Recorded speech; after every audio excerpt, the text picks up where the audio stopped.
We move on to Group G with Brazil, Serbia, Switzerland, and Cameroon. When I think about world football right now, I separate into groups. For me, Brazil is in the group with only one other team at the very top. First tier, for me, it's simply Brazil and France going into this World Cup. For me, that's the top two, and then it's everybody else. Yeah, I like that. An elite top tier, hard to get into. Elite top tier and hard to get into, Yeah. exactly. An amazing qualifying campaign. Didn't lose a single game, I believe. Dominated with class. This team is showing that they have eliminated themselves from their demons of 2014 because even that 2018 team, despite going to the quarters, still had remnants of that squad. Yeah, they lacked just a bit of quality when they needed it. Yeah. And now this team is fully revitalized and motivated to get that sixth championship to add to their trophy cabinet. I'm very, very high on this Brazilian team. I feel really good about them this year. I didn't see them winning it in 2002. I was like 7 years old. Yeah. So I would love to see Brazil show once again on the biggest stage that they're capable of winning a trophy as big as the World Cup. I'm actually on the same boat when it comes to Brazil. I know we differ when it comes to Argentina, a team right underneath them, I would say. For me, there's a large gap between Argentina and Brazil. Brazil's on a very, very high pedestal right now when it comes to just the talent that they possess and the skill set that every single player in every single position has. This team is really, really good. You look at their qualification, yes, it's like Argentina's in the sense that they absolutely dominated, but for me, the difference was that Brazil just almost didn't try. Yeah. That's what it looked like. But it's because they didn't have to. They could add in some flair because they're just so much better than their opponents. The thing is, I don't really have much else to say on this Brazil team other than the fact that I just think they're really, really good. And I need to see them play in this World Cup solely based off of what you're saying in the sense that this Brazil team has a perfect opportunity to build on 2018, a somewhat successful tournament for them after the calamitous events that happened in 2014.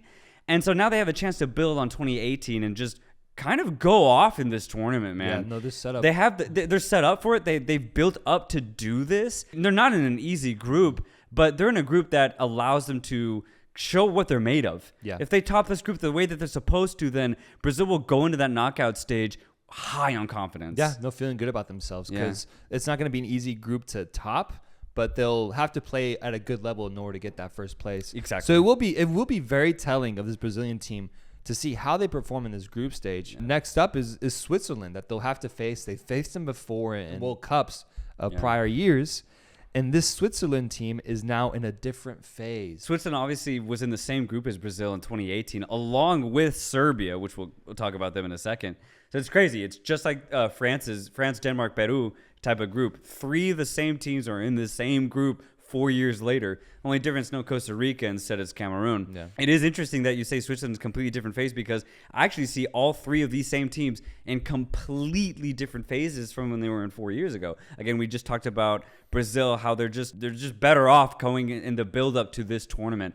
They're more experienced. They play with more flair, more comfortability. Everyone's just playing at a higher level for Brazil. For Switzerland, I actually see a very similar type of incline for the Swiss team, man. They had an incredible Euro display last year where they completely went above and beyond, punched above their weight, and played some really good football. When you think of a team like Switzerland, you kind of label them as maybe mid-tier in Europe. Yeah, absolutely. And so usually a mid-tier team in Europe, when they do punch above their weight, is because maybe they sit back, maybe they absorb pressure and kind of counter, kind of like North Macedonia would do against bigger teams, like when they played Italy, when they played Germany. You would think Switzerland would kind of do the same thing to get the results that they get, but they don't. They completely play their own style of technical, fast-paced soccer, man. They're really, really good, but it's very European in the way that they play. Yeah. It's just very straight to the point. We're gonna pass around you. We're not gonna try and get a lot of dribbles. Yeah, no bullshit with this team. It's no bullshit with the Swiss team. It's honestly the simplest way to say it. They have obviously quality throughout the pitch.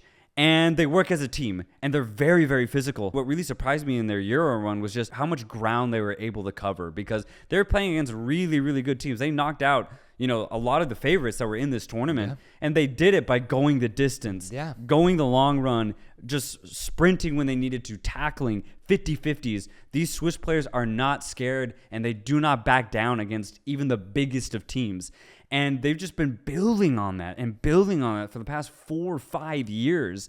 And I think it's going to culminate in what might be Switzerland's best chance at doing anything special at a World Cup. I think this is it for Switzerland. They've worked so hard to get here, and they're going into this, they're high on confidence. They believe in themselves. You see it when they play. I like what they have to offer. And again, I think this is their golden generation in their prime. For me, I see it kind of like this is it for Switzerland. Can they use their golden generation in their prime here in 2022? They're coming off a great Euros appearance where they were a penalty shootout away from going to the semifinals. Yes. Lost to a great Spanish team. Yeah. It's a squad that is well-rounded and solid in each position. Yes. I think the one knock or the one thing that Switzerland needs in order to lift them to an even higher level is that they need like a superstar. They need like a young Swiss. Like imagine like if Lewandowski was Swiss. Yeah. Or if they just had like if Holland was Swiss. Like just a player that is generational for him. Yeah. I think the closest thing they have to offer in that sense is Shaqiri, but Shaqiri is a little bit older now. He's still very, very good and plays a vital role for this team as a playmaker. I think that's the one thing they would need to really put themselves in that first tier of a European team. I think they're in between right now, between that second phase and first. Yeah. But they're very much an improved side that has achieved a lot these past few years and is very deserving of something special this upcoming World Cup. Serbia is almost on a 2018 Croatia-like path where they've been rising slowly and they've set themselves up to be the type of team that just surprises the world when it comes to this grand stage. Serbia topped their group with Portugal. And I think just definitively, just to get this out of the way, I think they are better than Portugal too. Not only did they top the group. They outplayed them. Yeah. Not only did they top the group, and sure, Portugal dropped some points, but I think it's because Serbia are better. The Serbian team, as you just perfectly put, is good. They're on a rise of their own. Yeah, a lot of key talent in Mitrovic, Tadic, Vlahovic. They've got some fun, awesome players to root for as you watch this team. I feel like Serbia's always had a lot of good talent. Like for the past decade, they've always had good players in the best leagues, but they never had a coach to put it all together for them, to really help them find that chemistry and that unity that can be found for a good top team. Yeah. And I feel like the coach that they have now has finally found that formula for them. Serbia's playing much more better as a cohesive unit and has elevated themselves to now be able to say that they're better than the Portuguese side, which would have been crazy to say even just a few years ago. Yeah, just a few years ago. Serbia has completely outdone themselves this time around. I remember the build-up for 2018. I had actually highlighted Serbia as not a dark horse, but a team just to keep your eye on because they had these incoming talents like Milinkovic-Savic just coming through just out of nowhere. And you're right. Serbia just in general have always had generational talents just come through the ranks, maybe not at the right times though, until now. I think this Serbian squad has the right mix, the right group of players, all brought together by this one coach, and they're all playing as a unified unit. And it's great to see because you want Serbia to be successful if they have this much talent to actually utilize. And just thinking more broadly, I was thinking about this the other day. Football in the Slavic region of Europe is really good. Over the last 40, 50 years, there's a history of talented squads emerging from that region. Yeah. I've looked it up. Only 2 Slavic nations have not reached the World Cup. That's Montenegro and I think North Macedonia now. Wow. Yeah. All the other ones like Bosnia and Herzegovina, Serbia, Yugoslavia back in the day, Croatia. Yeah, these are some quality football. These are quality teams over the years, right? Never usually at the same time, but over the years, there's always a Slavic nation that just not only comes through, but plays top football. Yeah. And I think right now, it's Serbia. And finally, to close out this group, you have Cameroon, semifinal appearance team from AFCON. Yep. Who hosted the tournament, put on a grand performance. Played really well. Beat Algeria in a last-minute effort by Toko Ekambi that just sent the Cameroonian fans on a fucking whirlwind of emotions. The two teams were neck and neck. Regardless of the controversy, over both legs, it was completely even. I think Cameroon were a little wasteful, honestly. Algeria didn't create enough for me. Equals, I saw them as very, very even teams. Yeah. I would have been happy with either team. So ultimately, I am happy that Cameroon is here because I think they are worthy of being in this World Cup. I don't think they stole it necessarily from Algeria. I do think they are worthy of being here. Yeah. I think they have the talent. No, yeah. I as a neutral, I definitely see either team. I'd be okay with them being in the World Cup after what I saw in those two matchups. But here's the thing for me with Cameroon and their performance here at the World Cup, what they need to focus on going into it.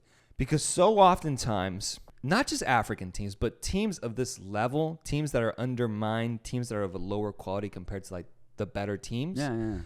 So often do we see them arrive to a World Cup, they go into a game, they go down 1-0, and they lose their composure immediately. They don't know how to find their way back into their game. They can't claw back into it. Yeah. They lose the second game. They lose the third game. They're out of the World Cup before they know it. Yeah. Like the experience is done. For Cameroon, the key for them is composure. Composure. Because I know that this team, if they are to find themselves down in a match, if they can just stay in it, if they can just keep themselves in the game, I'm confident that Cameroon can end up earning a point, can end up pulling off a comeback, can, on the other hand, also just win a match. They can definitely do that if they are mentally strong enough to just stay composed, because I'm just tired of seeing these teams go down early and just not recover and have their World Cup hopes end by the 60th minute of the first game.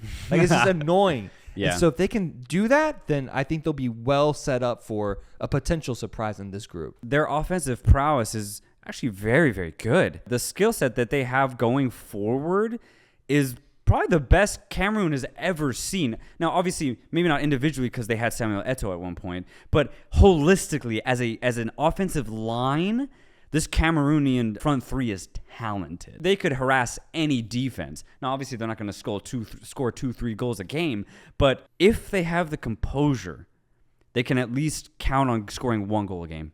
They have the talent to do that. So if they can just keep the games tight, maybe they win 1-0, or maybe they scrape a result and get 1-1, get a point, rather than just losing it, going down 1-0 and just not knowing how to get back. This Cameroon team actually has the ability to not just get beaten by the 40th minute, like you said. Yeah. They have zero pressure on them. This is a really talented and youthful squad. They've shown in AFCON that they can play really good football, and they can play against the best in their region. So now let's see what they can do against the best in other regions. Right. Yeah. Passionate fan base too. Yeah. Probably see Samuel Eto'o in the stands at this tournament. Hell yeah. Like, why not? Why not with this Cameroonian team? Who makes it out of this group, man, at the end of the day? My immediate instinct says Brazil goes through, along with, I'm going to go ahead and say Serbia.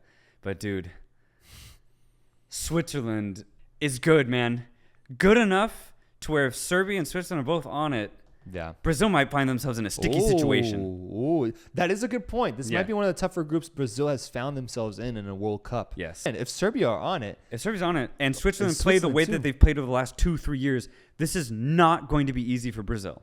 Yeah, and then you got a Cameroon team that can also surprise you as well. Exactly. Dude, man, that's just the story of this World Cup. There's no easy group. It's just like straight competitive. So balanced, man. It really is. I have Brazil in first. Sure. I have them in first. I think they ultimately, whatever problem is presented to them, I think they'll figure it out. For me in second, I have Serbia. Yeah. And the reason I put Serbia above Switzerland is because I think Serbia has less missing pieces. Switzerland still needs a little bit more to push them up to that higher level.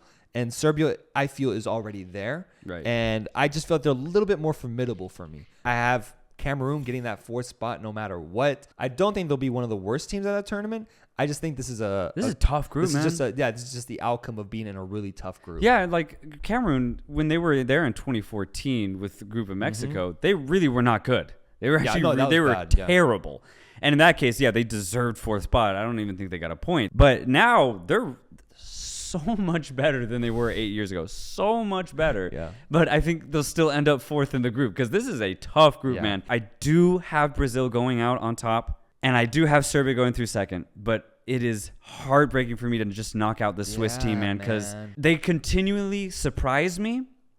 And low key, I think they're going to surprise me again. I hope. I don't know how. I just think they are. Can they make the leap past the round of 16? We always see teams of this level end up getting stuck there. Yeah. Because I would be still, if they make it out of this group, I'd be happy for them. But I would still want more by that point. If you make it to the round of 16, can I see a Switzerland in the quarterfinal of a World Cup, man? Can I? Or a Serbia? Yeah. Or a Denmark? You know, like it's time to see that happen. What's interesting is if you look at who they could potentially face in the next round of 16, I think Group G probably has the bigger power over who they face, even if it's first or second. Yeah. So this actually might be a great opportunity if you're Switzerland or Serbia to really nab that second spot. Yeah. Because you'd have a great chance. Yeah, because you face first or second from Group H, which could be one of Portugal, Ghana, Uruguay, or South Korea. And those sound winnable. All to me. those are winnable.